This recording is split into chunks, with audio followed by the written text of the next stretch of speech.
सामने रखा कंटेनर साफ तौर पर ओवरलोड था, लेकिन अजीब बात यह थी कि उसमें सिर्फ 2 लकड़ी के बॉक्स ही मौजूद थे। गंजा कस्टम अफसर बारीकी से जांच करता रहा, मगर उससे कोई संदिग्ध चीज नजर नहीं आई। असल में कंटेनर की दीवार के उस पार तंग सी जगह में कई शरणार्थी छिपे बैठे थे, जो गुपचुप ढंग से देश में दाखिल होना चाहते थे। फिर गंजे अफसर ने खुद सामने वाले हिस्से में जाकर खड़ा हो गया, बल्कि उसने अंदर छिपे लोगों को वादा किया, अगर वे शांति से बाहर आ जाएं तो उनकी अवैध घुसपैठ को नजरअंदाज कर दिया जाएगा। अंदर छिपी हुई औरत डर के मारे पास रखे लकड़ी के बक्से पर गई। वह बिना सोचे समझे उस पर चढ़ गई। उधर गंजा अफसर धैर्य खो बैठा, और जैसे ही उसने गोली चलाने का आदेश देने की सोची, पहले तो लगा कि अफसर अपना वादा निभाएगा, मगर उसने धोखा दे दिया। कुछ ही देर में गोलियों की गड़गड़ाहट गूंज उठी। कंटेनर के भीतर चीख पुकार मच गई। महिला लकड़ी के बॉक्स पर दुबकी रह गई और आवाज तक न निकाली। अफसर पास आया तो अचानक एक छोटा सा डरा हुआ पिल्ला भागा निकला। वे निर्दयी लोग हंसते हुए उसे जाने देते हैं, मगर जैसे ही अफसर ने दरवाजा खोला, बाहर उसे एक बच्ची दिखाई दी। दरवाजा बंद होते ही महिला की सांस में राहत लौटी। कुछ ही देर बाद कंटेनर हिलने लगा। क्रेन ने उसे उठाकर जहाज पर रख दिया। कोने में पड़ा एक बैग पाकर महिला ने उसमें से एक ड्रिल मशीन, एक पुराना मोबाइल फोन और एक ग्लो स्टिक निकाला। सारा सामान देखने के बाद वह थकी मांदी सो गई, मगर किस्मत उसके साथ अब भी बेरहम थी। रात होते ही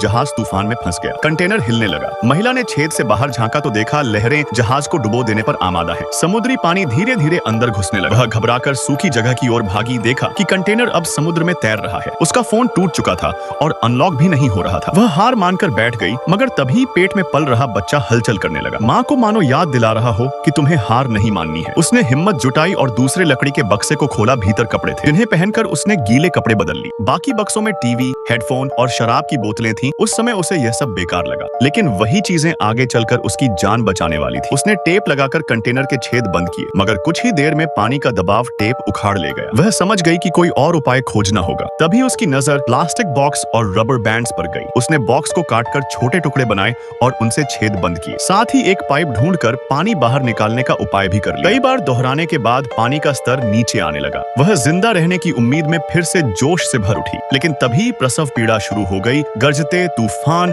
और बिजली की चमक के बीच उसने एक बच्ची को जन्म दिया।